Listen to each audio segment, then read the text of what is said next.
क्या इंडिया कभी चाइना बन सकता है आने वाले 15-20 सालों में? तो अगर मुझसे कोई पूछेगा तो मैं बोलूंगा नहीं बन सकता। अब प्लीज गाली देने से पहले मेरी बात ध्यान से सुन लेना, मैं क्यों बोल रहा हूँ नहीं बन सकता, और बिल्कुल भी नहीं बन सकता। देखो उसके मेन रीजन है, मैं चाइना में हूँ भाई, और मुझे यहाँ आए हुए 10 दिन हो गए हैं, और मैं 21 दिन और रहूंगा।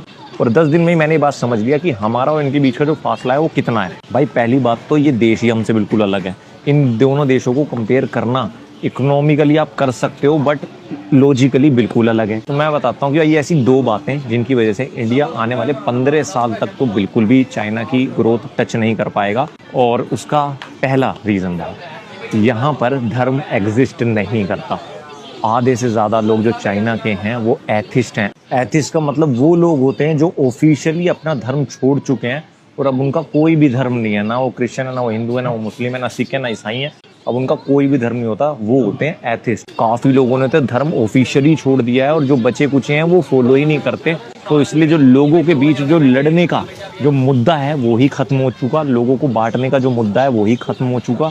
तो धर्म यहाँ एग्जिस्ट ही नहीं करता। आप शहर घूमोगे आपको मंदिर मस्जिद वगैरह बिल्कुल ना के बराबर, मैंने तो 10 दिन में नहीं देखे, कोई बिल्कुल कोने में ढूंढते तो बात और है। दूसरा सबसे बड़ा मुद्दा और जो मेन रीजन है कि यहाँ का जो आम आदमी है उसका राजनीति से ना तो कोई मतलब है और ना वो मतलब रख सकता है। समझ रहे हो, इनका जो पूरा कंट्री है वो इसी हिसाब से डिजाइन है कि भाई आम आदमी का राजनीति के बारे में ना तो बात करना होता है और ना वो टिप्पणी कर सकता है।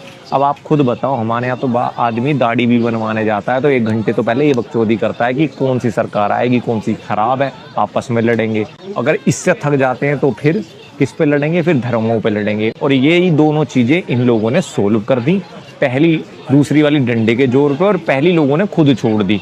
तो अब जब ये दोनों ही चीज़ नहीं कर सकते, धर्म पे बांट नहीं सकते, राजनीति के ऊपर लड़ नहीं सकते, तो क्या करेगा आदमी बताओ? भाई सक्सेस बनाएगा, ऐसे शहर बनाएगा, अब बड़ी बड़ी फैक्ट्री खोलेगा, धंधा करेगा, फिर उसी में राजनीति करेगा। तो इनकी जो राजनीति होती है वो एक दूसरे को धंधे में बीट करने की होती है, एक दूसरे को प्रोडक्ट को फेल करके एक नया प्रोडक्ट बनाने की होती है। एक दूसरे को ऐसा होता है उसने एशिया कवर कर लिया, मैं यूरोप और अमेरिका कवर करूंगा, ऐसी होती है। मैंने बहुत क्लोजली देखा है।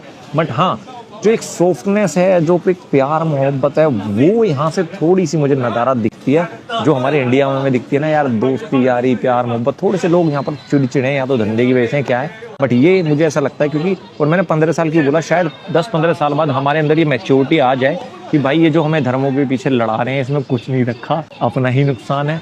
और ये जो राजनेता हैं ये कुर्सी के लिए लड़ रहे हैं और हम इनके लिए लड़ रहे हैं। इनके यहाँ सरकार को कोई शहर बनाना हो तो कल नोटिस आएगा, भाई यहाँ शहर बनेंगे और ये घर टूटेंगे, ये इलीगली ऑक्यूपाइड है, कोई सवाल भी नहीं उठा सकता, घर टूट जाएंगे, भाई वहाँ पर बिल्डिंग बन जाएगी क्योंकि सही गलत है, बात खत्म।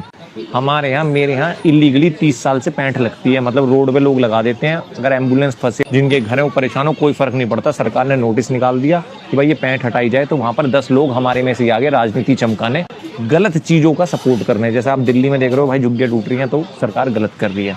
तो ये चीज़ें मैंने यहाँ पर नोट की हैं कि ये एग्जिस्ट ही नहीं करती। आदमी का काम ही नहीं है राजनीति करना, वो अपना धंधा करे और सही गलत का फैसला सरकार करती है। हमारे यहाँ लोकतंत्र है, तो भाई जब 10 लोगों की सुनी जाएगी तो ग्रोथ स्लो ही होगी, और जहाँ एक की सुनी जाएगी तो वहाँ ग्रोथ फास्ट ही होगी।